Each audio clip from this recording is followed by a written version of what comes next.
Creo que ya está grabando. Ya está grabando. Perfecto. Entonces, insisto, si en algún momento quieren hacer algún comentario, yo preferiría que los comentarios los hagan directamente, abran su audio, su micrófono y lo expresen, porque a veces en el chat no siempre estoy totalmente atento o se me pueden escapar algunas cosas aquí, entonces luego es complicado, ¿va? Pueden abrir su audio y me comentan algo, ¿va? También, si en algún cálculo ven que estoy equivocándome, no sé, en alguna cuentita o algo o algo les genera duda o algo así, con confianza también avísenme o díganme para que pues igual le demos agilidad a la clase, porque si en algún momento, no sé, estoy haciendo algo y tengo un error cargado desde el principio, pues al final va a salir seguro. Entonces, es mejor que si detectan algún error mío o algo así, lo compartan. No hay problema. Y también si algo no queda claro, con confianza lo pueden preguntar, ¿va? No sé si hay alguna duda de lo que comentamos ayer. Básicamente ayer hicimos un resumen así muy simplificado de lo que era el temario, de la forma de evaluar el curso, los porcentajes, un poco de la bibliografía, de las referencias que te recomendamos checar para la clase en cada tema. Presenté a los profesores adjuntos que ya están ahorita bien definidos, y nos presentamos en general y no sé si hay alguna duda de momento que tenga que ver con eso. Si no hay dudas, pues vamos a continuar. No sé, ¿hay alguna duda, preguntas que tengan?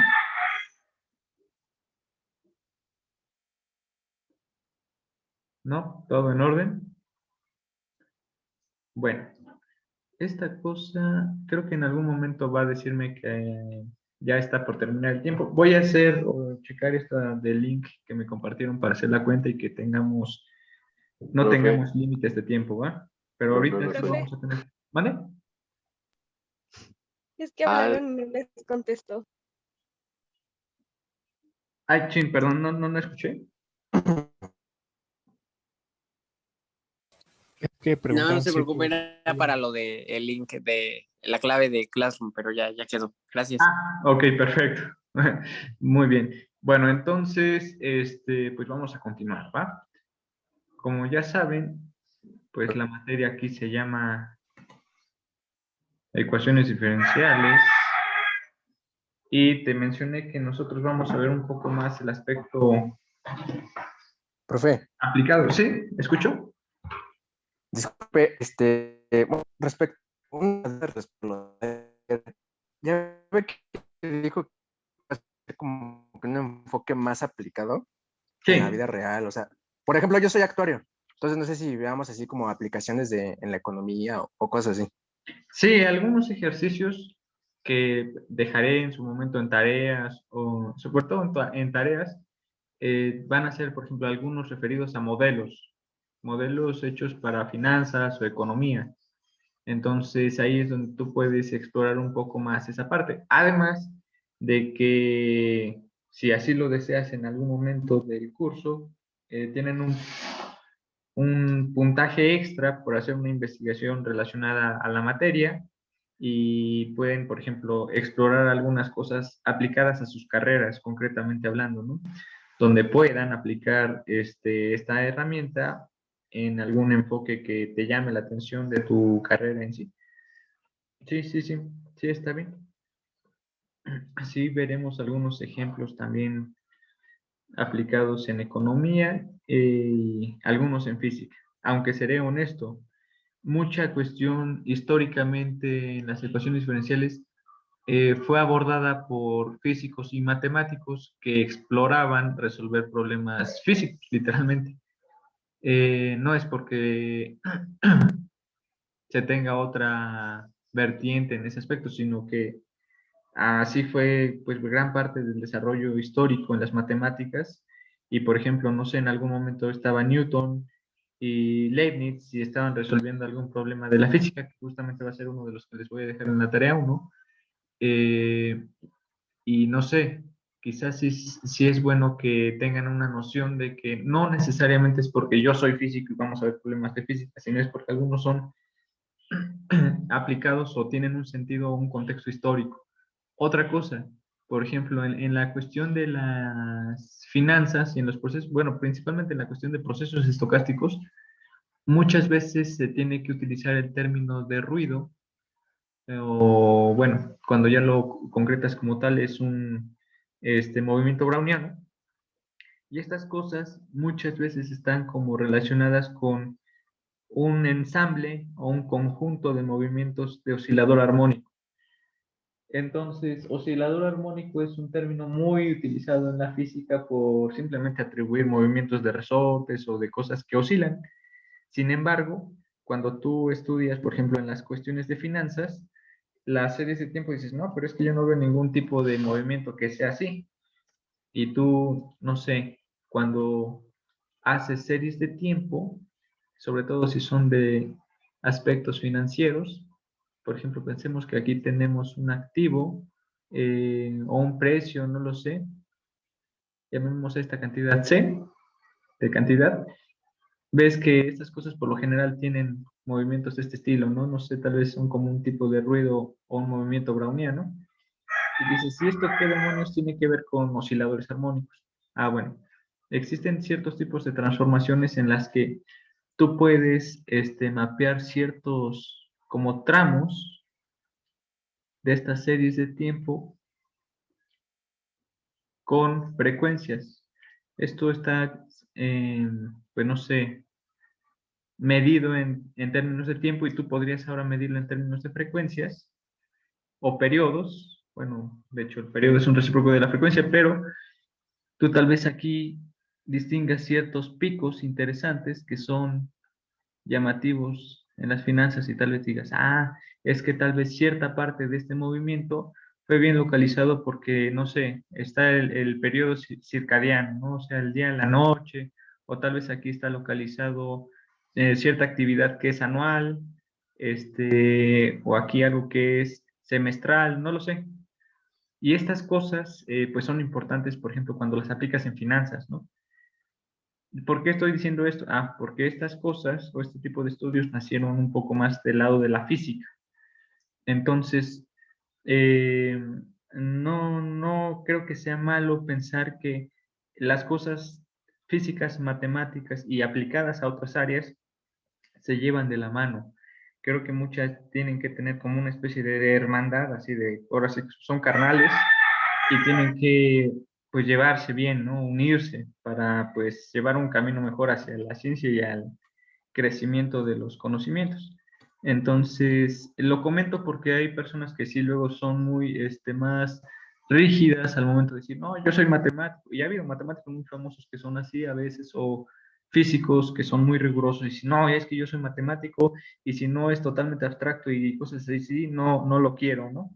Y creo que esta materia, por lo menos en el enfoque que a mí me gusta darlo y presenciarlo, es un poco más por el lado de la multidisciplinariedad, ¿no?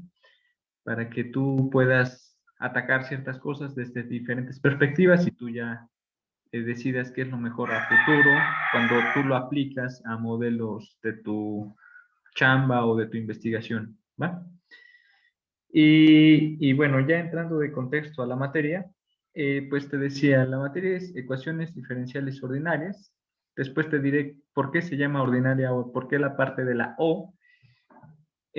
Como el nombre lo indica, pues vamos a utilizar cosas que tienen que ver con diferenciales, con derivadas básicamente, y las vamos a vincular a ecuaciones. Entonces vamos a tener una relación, una expresión básicamente, o expresiones que van a relacionar diferenciales o derivadas con igualdades, ¿no? Y esto de ordinarias, el apellido ordinario, va a tener que ver con una clasificación. ¿Por qué? Porque te voy a decir en unos momentos que existen diferentes tipos de ecuaciones diferenciales. Hay ordinarias, hay parciales, hay íntegros diferenciales, hay ecuaciones estocásticas, hay un zoológico de estas cosas, ¿va? ¿Para qué nacieron o cuál fue su objetivo de operar en este mundo? Bueno, como te decía, en un contexto histórico, muchos problemas cuando se empezó a tener la noción del cálculo como tal, dado por Leibniz o por el mismo Newton, pues no, su objetivo no era precisamente en algún momento calcular áreas debajo de curvas y demás, que sí sirve, claro, y también de calcular velocidades, ¿no? Cambios. La idea principal de ellos también era resolver ciertos problemas que en su momento eran físicos para poder determinar cosas que tenían que ver con las leyes que ellos estaban creando, ¿no? Por ejemplo, el Newton, pues él formuló ciertas leyes, los Bernoulli, pues ellos también formularon ciertas reglas que obedecen ciertos fluidos, etcétera, etcétera, ¿no? Entonces, ellos trataban de darle una formalidad matemática, ahí sí, a estas leyes o estas normas bajo la influencia de observaciones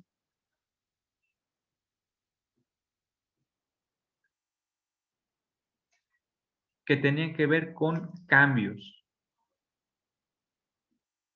¿Cambios de qué? Pues cambios de cantidades que, pues no sé, tal vez tenías una cantidad X y tal vez hiciste una medición de esa cantidad al tiempo T y después de un tiempo T, pensémoslo así, esta cosa o esta cantidad cambió de esta manera, ¿no? Entonces, tal vez tú inicialmente tenías una cantidad X al tiempo T y después de un tiempo final, voy a poner una F de final, pues esa cantidad cambió, quizás o disminuyó, no lo sé, cuando tú hiciste una observación posterior en el tiempo. Aquí vamos a entender que T sí está vinculado con tiempo. Y de aquí también van a hacer una pues definición o un concepto importante y que va a tener que ver con dinámica.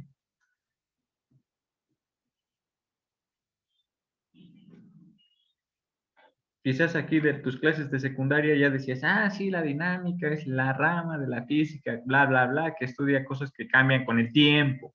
Y aquí lo importante literalmente es el tiempo. No tienen que ser forzosamente conceptos físicos. Por ejemplo, ahorita te acabo de formular una cantidad que puede ser, no sé, un activo en el precio, no sé, del oro, o tal vez si eres una persona ahorita que está estudiando la cantidad de contagios, estás estudiando cantidad de personas infectadas en el tiempo, ¿sí? ¿Por qué el tiempo es una cantidad importante en esto de los modelos, de las observaciones? Porque son cantidades que no puede, es una cantidad que no puedes controlar, simplemente el tiempo transcurre y ya eso es todo, no la puedes parar, no lo puedes detener, ni mucho menos, ¿va? Ah, por cierto, antes de que se me olvide, si alguien detecta que la clase va a terminar lo de los 40 minutos, porfa avísenme con un poquito de tiempo para tener y ser consciente de eso, ¿va? Regresando. El tiempo, te digo, no lo Profe, puedes pero detener. también me dijo, ¿Vale? también me dijo, bueno, ahorita me apareció un mensaje que decía que el administrador cambió modo premium y ya tenía minutos ilimitados. A ver. No sé si algo es. Órale, qué padre, qué chido. No sé qué hice, no hice nada, de hecho. Pero bueno, si pasa, le aviso. Ah, perfecto, muchísimas gracias. Bueno, les platicaba, entonces, el tiempo es una cantidad que tú no puedes detener, ¿no? O sea, muchas cosas van a ser implícitamente dependientes de eso. Entonces, vamos a pensar que en muchas cosas el tiempo es una cantidad independiente.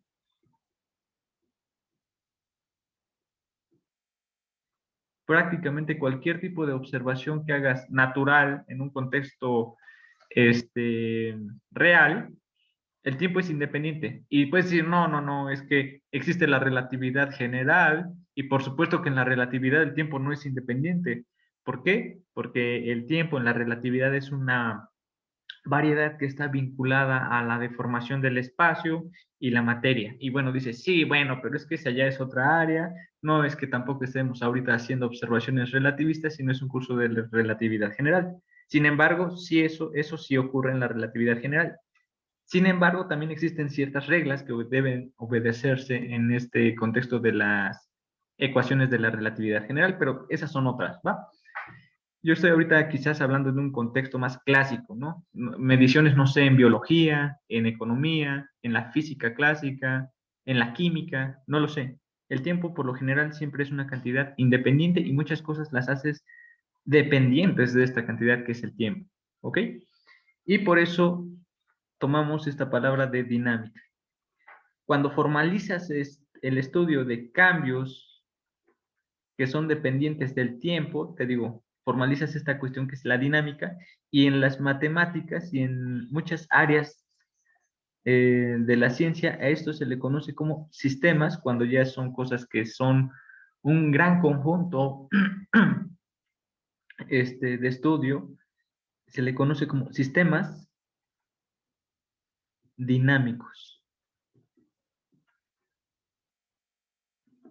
Un sistema dinámico, como lo indica el nombre, pues va a ser un conjunto de observaciones, fenómenos, normas, leyes, lo que tú quieras estudiar, que son dependientes del tiempo y de sus cambios respectivamente. Pueden haber interacciones entre ellos, pueden haber cosas con efectos complejos, y la palabra complejo aquí también se va de la mano. No sé si conoces, pero existe un centro ahí en CEU que se llama el C3. El C3 básicamente es como el acrónimo de Centro de Ciencias de la Complejidad. Y ahí la gente estudia muchas cosas que tienen que ver con sistemas dinámicos. ¿Por qué? Pues no sé, muchos fenómenos colectivos en la sociedad son complejos. Muchas interacciones biológicas entre especies son complejas. Muchas cosas de la física, incluso de la física cuántica, son complejas o o tienen diferentes peculiaridades que dependen también del tiempo, ¿va? Entonces, ahí en ese instituto se aborda mucha investigación en un contexto multidisciplinario. Y te digo, mucha forma en la que tú puedes como abordar este estudio es a través de esto que se llama o se conoce como sistemas dinámicos. No es la única forma en la que tú puedes estudiar cosas generales en diferentes áreas, pero es una que es muy grande y muy importante, ¿ok? Y como vamos a estudiar cambios, estos cambios que están vinculados con el tiempo, pues regularmente van a ser preferentemente en intervalos de tiempo pequeño. Es decir, vamos a considerar el límite en el que este intervalo o lapso de medición tiende a cero. ¿Para qué? Pues para que tenga cabida básicamente lo que tú conoces como el cálculo, ¿no? Ahí, cálculo.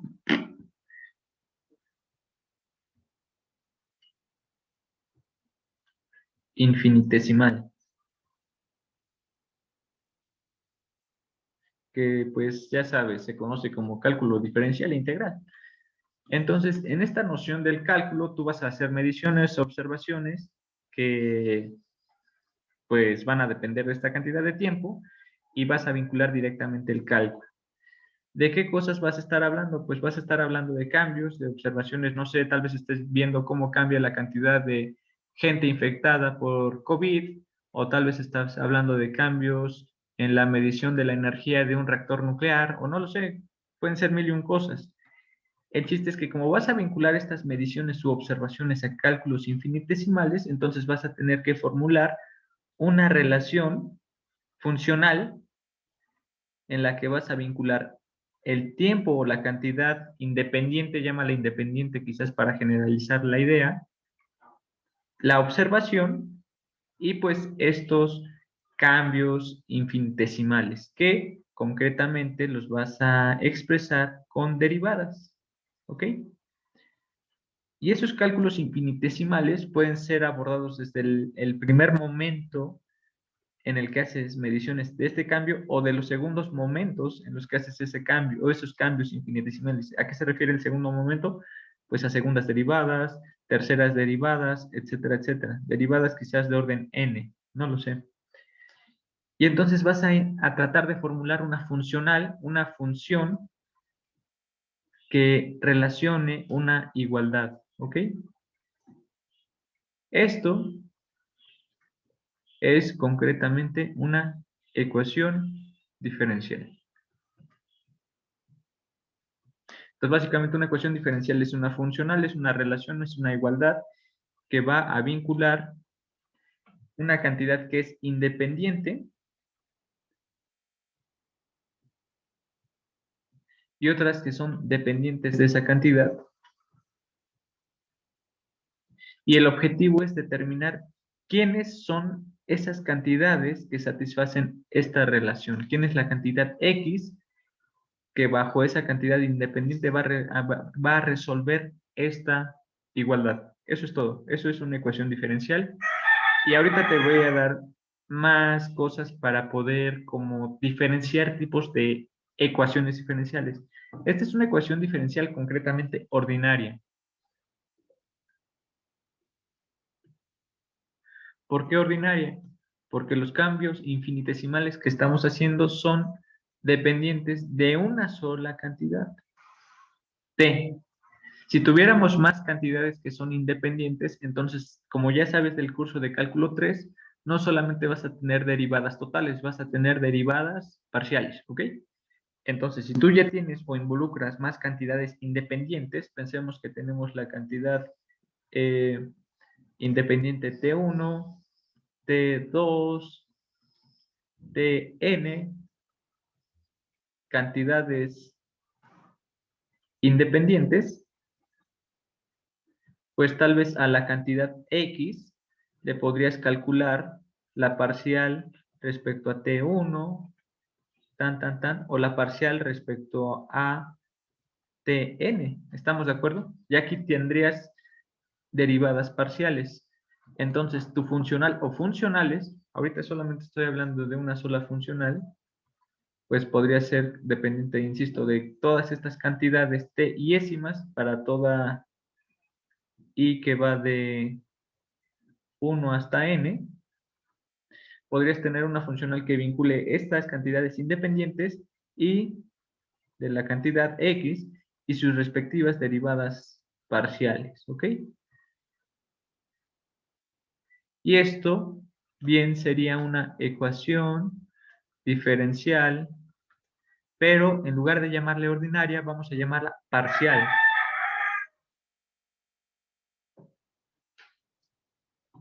Un ejemplo de ecuaciones diferenciales parciales, una que tengo muy en la mente, pues es la ecuación de Schrödinger. La ecuación de Schrödinger va algo así como menos h barra cuadrada sobre 2n por el laplaciano de una función que vas a determinar, más una cantidad b, que va a depender del espacio, vamos a llamarlo r, por esta cantidad phi igual a menos, creo que aquí es IH barra parcial de phi respecto de t. Entonces, de tu curso de cálculo 3, sabes que el laplaciano básicamente es la suma, el operador de las sumas de las derivadas parciales, ¿no?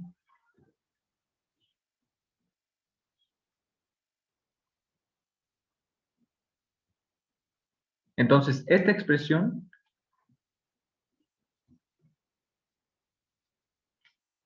es una ecuación diferencial parcial considerando que h barra, m y ¿qué más? Pues ya son constantes, ¿ok? Entonces, es una relación que da una igualdad. Dices, bueno, pero esta igualdad está igual, la mantiene con cero. Bueno, pues pasas del otro lado con un negativo y ya tienes la igualdad con cero. No te preocupes, simplemente pues despejas las cosas y las igualas a cero. Eso siempre lo puedes hacer. Entonces, te decía, en esta igualdad tienes una relación que te está manejando una cantidad phi, que en este caso sería el papel de la x, y tienes derivadas parciales que se asocian a esta cantidad phi. Esto es una ecuación diferencial parcial, ¿ok? Puede haber cosas que te relacionen muchas ecuaciones diferenciales parciales o muchas ecuaciones diferenciales ordinarias. Cuando tienes muchas y se relacionan entre sí, a eso se le conoce como un sistema. Son sistemas de ecuaciones diferenciales, ¿ok? Y al igual como veías en álgebra en la secundaria, pues podrías tener una ecuación diferencial una ecuación algebraica de primer orden, segundo orden, bueno, allá no era orden, era grado, primer grado, segundo grado, enésimo grado quizás, o muchas, ¿no? Tal vez tenías tres ecuaciones algebraicas lineales, ¿no? Era un sistema algebraico. Cuando tú ya tomaste el curso de álgebra lineal, ya aprendiste incluso a resolver algunos sistemas algebraicos sacando los eigenvectores y eigenvalores, ¿no? Y esas cosas. Bueno, acá también vamos a tener cosas semejantes, nada más que no son ecuaciones algebraicas, van a ser ecuaciones diferenciales, ¿va? Y el objetivo del curso es enseñarte técnicas o métodos para poderte ayudar a determinar quiénes son estas cantidades X o esta cantidad de X. ¿Por qué? Porque en general el camino no es fácil.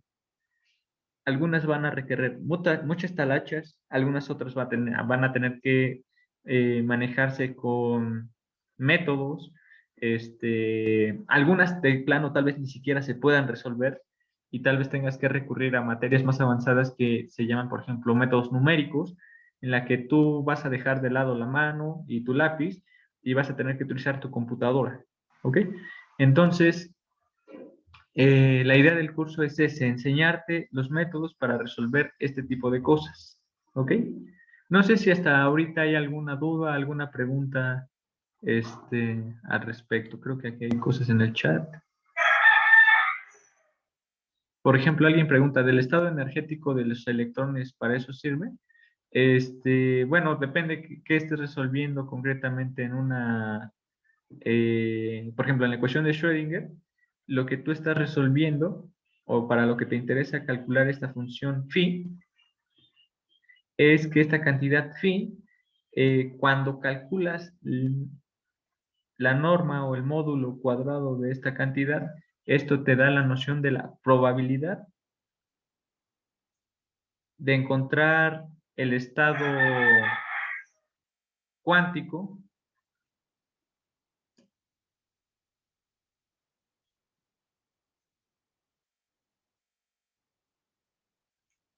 para un sistema físico, ¿ok?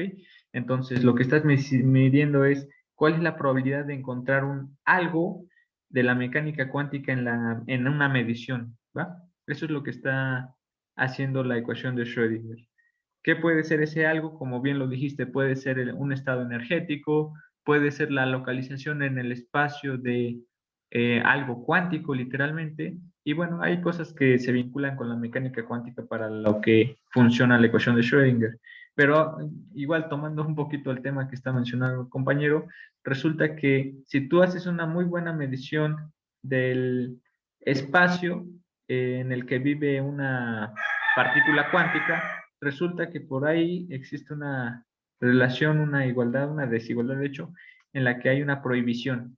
Algo así menciona que si tú conoces muy bien la posición de un objeto, resulta que el momento o la velocidad con la que está descrita esa partícula cuántica, vas a desconocerla o vas a tener muy poca probabilidad de saber cómo se está moviendo esa partícula. Y viceversa, si tú conoces muy bien cuál es la velocidad de esa partícula cuántica, vas a tener muy poca probabilidad de saber cómo o dónde está localizada la partícula.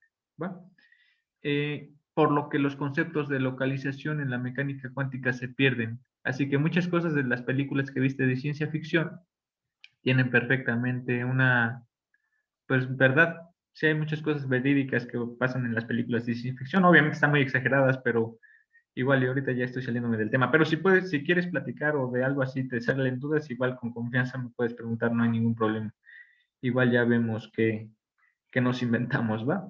En fin, entonces te platicaba. Hay muchas ecuaciones muy conocidas en la literatura que son formuladas, o sea, no es tampoco que Schrödinger agarró y se me aventó esta ecuación diferencial y dijo, ya, esto resuelve los problemas de la mecánica cuántica. Como te dije en la clase de ayer, hay muchas cosas en la naturaleza que a veces sí salen de formulaciones de leyes o tienen una construcción concreta y pura matemática, pero hay otras que no. En el contexto biológico, por ejemplo, existen muchas cosas o muchas formulaciones de modelos que nacen de la estadística. Entonces, si eres muy puritano en el sentido matemático y riguroso, tal vez eso te pueda llegar a incomodar porque hay muchas cosas que no pueden tener demostración, simplemente son cuestiones estadísticas, ¿sí? Y muchas, por ejemplo, cuando las aplicas al contexto social, tienen que ver con el comportamiento hasta psicológico de la gente. Y también, por ejemplo, estas cosas, bueno, igual y me gusta platicarlas porque a veces en lo psicológico de la gente, eh, hay comportamientos que son muy diferenciados al ser individuales o colectivos. Si tú tienes un comportamiento colectivo, quizás sea muy diferente al que tendrías si tú estás solo, ¿sí? Son comportamientos a veces, pues no sé, la gente a veces en las redes, por ejemplo, pueden manipularlas para no sé, para el bienestar de algún partido político o para hacer propaganda de algo, o para ayudar a la publicidad de alguna empresa en algunas cosas. Por eso es que existen muchas personas que están involucradas en este tipo de comportamientos que tenemos como humanos para de alguna manera explotar ese concepto, ¿va? Y bueno, ya está en ti si te gusta o no trabajar esas cosas, pero sí es muy aplicado también esa cuestión estadística y pues también que se vincula con el comportamiento propio de los humanos y también de las especies en general, ¿no? Hay comportamientos que se extrapolan en comportamientos de animales, de plantas, y de sistemas más, pues no sé, más complejos, ¿va? No sé si hay alguna duda hasta ahorita, todo en orden, todo bien. Vamos adelante. Todo bien. Perfecto. Entonces te digo, hay una división importante ahorita que son las ecuaciones diferenciales parciales y las ecuaciones diferenciales ordinarias.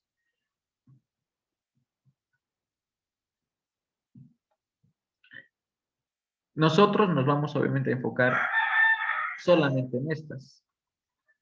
Las de abajo, existe una materia que es un poquito más avanzada, de la cual tú puedes ser, quizás si eres de matemáticas aplicadas, creo que la llevan obligada, pero si no, la puedes meter como optativa, y es las ecuaciones diferenciales parciales. Hay algunas otras que te mencionaba hace un momento, que son, por ejemplo, las ecuaciones diferenciales estocásticas. Bueno, en inglés por lo general se escribe así, de estocástico, ¿no? Pero acá creo que nunca lo había escrito en español, ecuaciones diferenciales estocásticas, creo que así sería. Y pues la idea es que sí, tienes una funcional también, pero acá lo importante es agregar términos que tienen que ver con cantidades, pues aleatorias, ¿ok?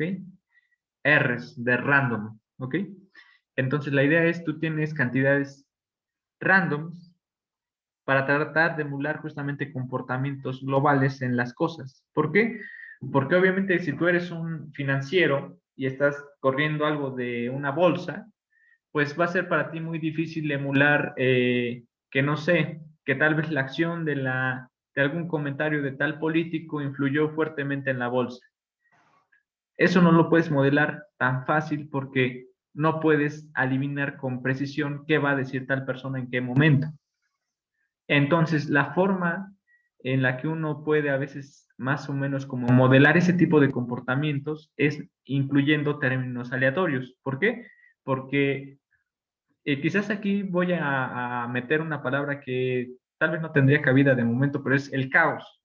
Entonces, cuando tú tienes una medición o una observación, muchas cosas, muchas veces influye en qué momento se hizo algo o en qué momento no se hizo algo.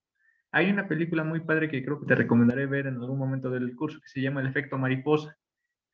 Está muy buena, creo que vale la pena que la veas.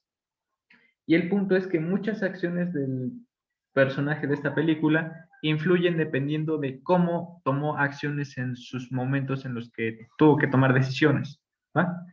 Entonces, pensemos que si tú eres un financiero y estás tomando un modelo para crear algo o hacer algo o eres un corredor de la bolsa, pues te digo, es difícil que puedas decir, ah, fíjate que tal personita salió tarde de su casa y por llegar tarde a su trabajo, tal vez otro compañero del empleo no llegó a tiempo al baño y eso influyó en que tuviera un accidente otra persona y ese accidente implicó que tal persona tuviera, no sé, alguna otra tipo de problemáticas que acabó en algo que totalmente no esperabas, ¿ok? Entonces, este tipo de cosas, por supuesto que no las puedes, modelar en algo matemático, ¿no? No lo puedes hacer. ¿Qué puedes hacer? Pues puedes dar comportamiento de cosas aleatorias. Entonces, por eso es que muchas cosas en los procesos estocásticos influyen o incluyen términos random, términos aleatorios. Y ese tipo de ecuaciones diferenciales también existen. Son ecuaciones diferenciales parciales. Y la formulación de estas va a incluir algo que tú ya conoces del cálculo, como lo conoces hasta ahorita, más estos términos aleatorios. Y eso se le conoce como cálculo de Ito. Pero bueno, eso igual es otra historia, ¿va? En fin, solo quería saber, o quizás hacer algo de divulgación en este aspecto, en estas clases que también existen, ¿no? Y después tal vez puedas incluir términos que incluyan integrales o derivadas fraccionarias, etcétera, etcétera. ¿Va? Nosotros, insisto, nos vamos a quedar en estas, en las ordinarias. Te acababa de decir hace un momento que tu ecuación diferencial ordinaria va a ser una función que va a vincular una cantidad independiente, una cantidad que depende de ella, x, una cantidad posiblemente que dependa de la primera derivada de esta cantidad, y así sucesivamente hasta una posible derivada de orden enésima.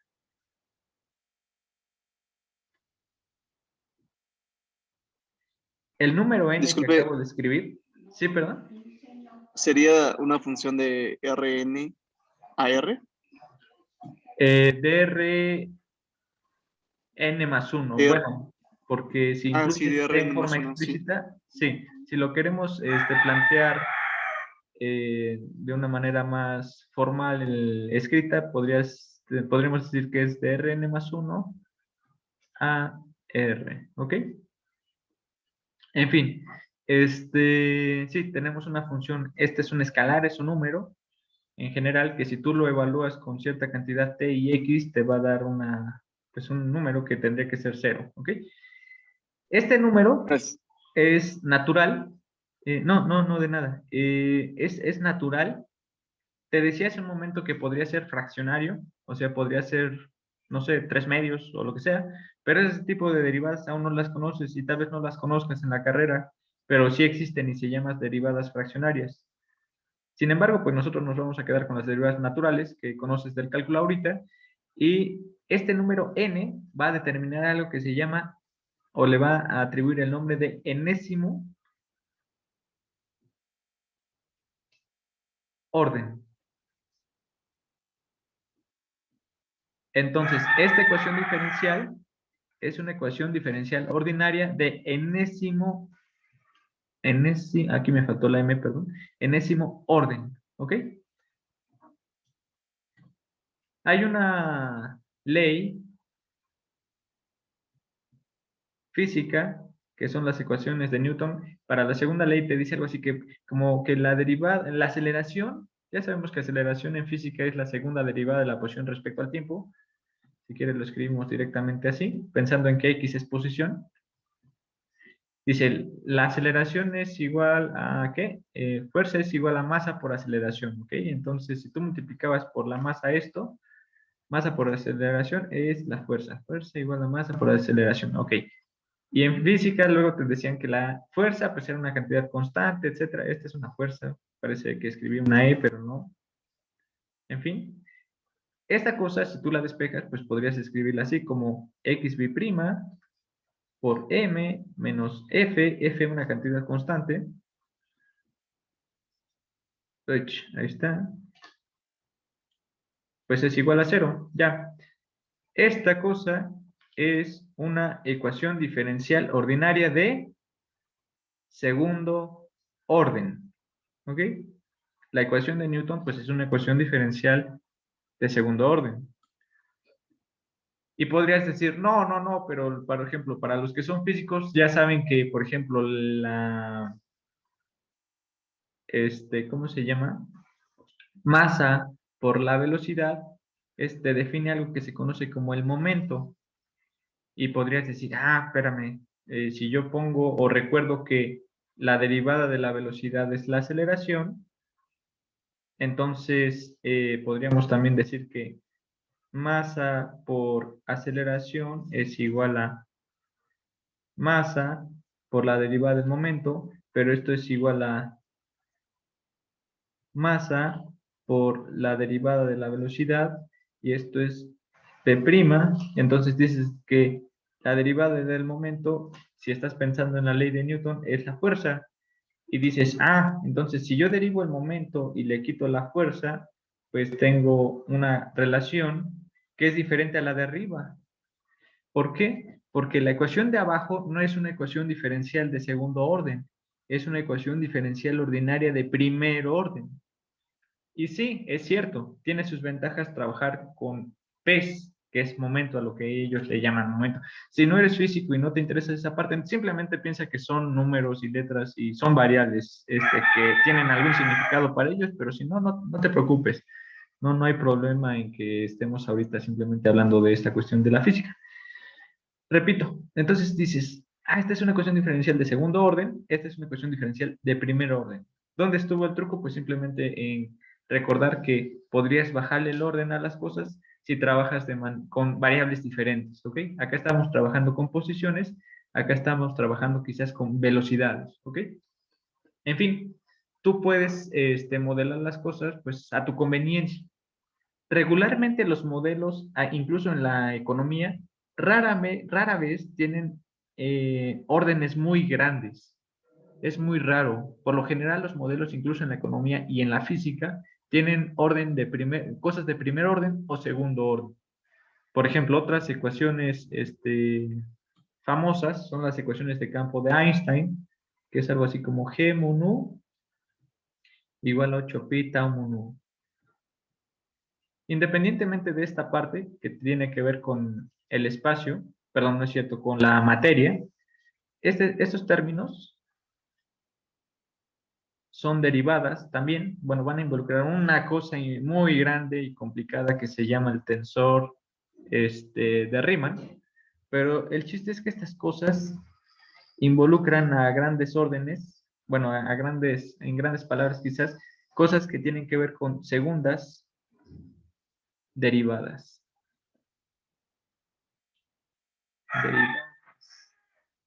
Entonces, algo tan grande y completo como las ecuaciones de campo de Einstein no tampoco son algo que involucre órdenes muy grandes. Te digo, es raro que en un modelo coloquial tenga órdenes muy raros.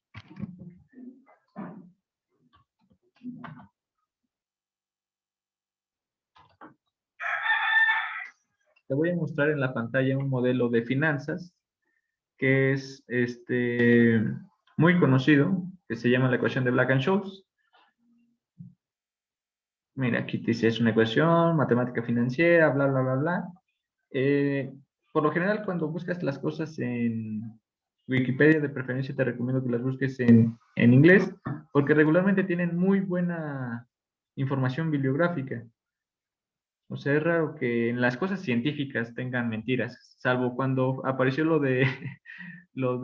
¿qué? La página de René Descartes, ¿no? No sé si estaban o existían aún aquí en la facultad cuando lo cambiaron por René Uchija. Pero bueno, esa es otra historia. Entonces, mira, esta es la ecuación de Black-Scholes, la que está ahí aquí apuntando. Es una ecuación de segundo orden, dense cuenta. Hay una segunda derivada y es una ecuación diferencial parcial. Entonces tú ahorita ya sabes, quizás no la sabes resolver, pero ya sabes que esta cosa es una cosa que es una ecuación diferencial parcial de segundo orden. La máxima derivada que aparezca en una ecuación diferencial te da el orden, ¿va? Eso es todo. Si aparecen términos con derivadas parciales, pues la ecuación es derivada, es una ecuación diferencial parcial. Si te aparecen derivadas totales, pues la ecuación es ordinaria. ¿Ok? Entonces, ahorita lo que estamos viendo es cómo clasificar un poco esta formulación para las ecuaciones. ¿Ok? Profe, ¿puede repetir esto? Que el orden, quizás aquí regreso a las notas, el orden te lo indica la cantidad máxima n, ¿no? O sea, tú vas a tener una funcional que va a llegar hasta una derivada de número n, ¿ok? Esta te define el orden de la ecuación diferencial, literalmente. El orden de la derivada es el orden de la ecuación diferencial. Si tienes una derivada de segundo orden, pues es una ecuación diferencial de segundo orden. O sea, derivada y ecuación llevan de la mano el nombre. ¿Sí? Repito, por ejemplo, acá está la ecuación de Black-Scholes. Esta es la máxima derivada, es de segundo orden, entonces la ecuación diferencial es de segundo orden. ¿Sí? Te decía por acá la ecuación de Schrödinger.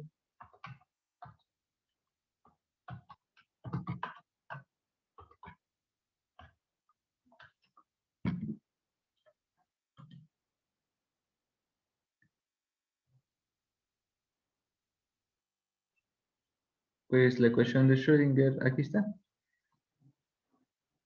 El laplaciano, este dorito invertido, básicamente son derivadas de segundo orden. Entonces la ecuación diferencial de Schrödinger es una ecuación diferencial parcial de segundo orden, que la puedes reducir a veces a ser una ecuación diferencial ordinaria, y de hecho en muchos problemas de la mecánica cuántica la puedes reducir en dimensiones y hacer una ecuación diferencial ordinaria en lugar de ser una ecuación diferencial parcial. ¿Sí? En fin, creo que por el día de hoy dejamos aquí la clase. La continuaré con video para subirlo a YouTube después, ¿va? Si tienen dudas o algo así, con confianza pregunten en sus momentos para que vayamos atendiendo esas cosas. Entonces creo que basta con que tenga la